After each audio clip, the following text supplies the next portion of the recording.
Here is the interesting part of Obama's comment then. When talking about affirmative action, he said, quote, "I've always believed that affirmative action was less of an issue, or should be less of an issue, than it has been made out to be in the news reports. It hasn't been as potent a force for racial progress as advocates will claim, and it hasn't been as bad on white students seeking admissions or seeking a job as its critics say." So now, as usual, Obama's trying to be balanced there and saying, hey, affirmative action isn't as bad as white critics say, and it's not as good as some of its proponents say. But that's pretty strong language in the first part of that statement, saying, hey, you know what? It hasn't even worked that well. I mean, that's the bottom line of what he's saying. And that's kind of surprising coming from Barack Obama. But you know what? I'm not that surprised by it. Now, it's only surprising because he's said on the record many times before he's firmly in favor of affirmative action, et cetera, et cetera. But I get a sense from those comments that he had on the campaign that at some point he would advocate for switching affirmative action from race-based to maybe needs-based, which I think is logical, which I think is the right way to go. And here we have our first sign that he might be headed in that direction. So I think of all the things he said so far in that interview, that's probably the most newsworthy one. And it might be a changing of the tide on affirmative action. And look, you know, if you follow the show closely, you know my opinions on that. I think at this point it does more harm than good. It has a stigma attached to the success of all minorities in the country, no matter how successful they are. Once they get into school or once they get into the job, every single success story is painted by the critics as, oh yeah, of course, Sotomayor, she was Hispanic and that's why she was summa cum laude. Which doesn't make any sense, right? Or that's how he got his position because he's black or he's Hispanic. And that partly has an influence on minority communities too.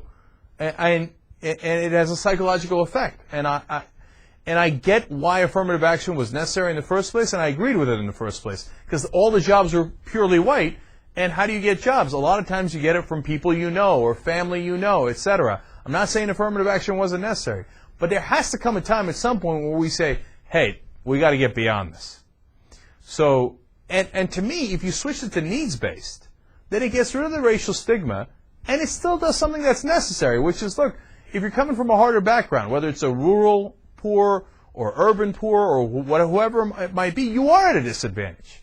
And if we say, hey, you know what, if you got really good grades, they weren't quite as good as the guy from the private school, but they're pretty damn good, and you had all these disadvantages, well, maybe that shows that you can do more and that you have the ability to achieve more. So if we help you out a little bit, we give you a leg up, I don't think that's that illogical as long as we don't do it based on race. So, you know, I haven't been in favor of continuing affirmative action as it is for a while now.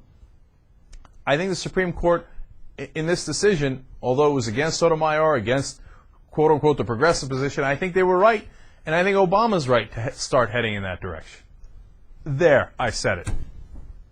All right, JR, I saw you move the mic. I just think these are two different directions. Okay. One direction you're saying is moving more towards needs-based.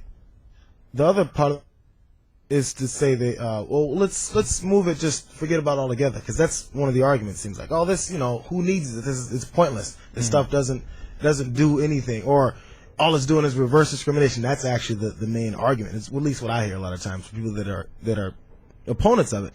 It's not saying, oh, you know what, this is just kind of flaw. Let's get it more so people that are needing it, it's not based on just because you're black, because you're Latino, that you're just not able to do stuff. Yeah. No. You have to make sure you go in the right direction instead of saying, you know, the other way is just nothing at all. It's not. I have a declaration. JR, I'm glad you asked for that clarification. Look, if it's a choice between affirmative action or no affirmative action, I think that might be a really tough question, but it doesn't have to be that choice. And I am officially declaring the TYT position is that we move from race-based affirmative action to needs-based affirmative action, because that does make sense. Even if you want to transition affirmative action out completely, it still makes sense. But if you want to keep it, it still makes sense.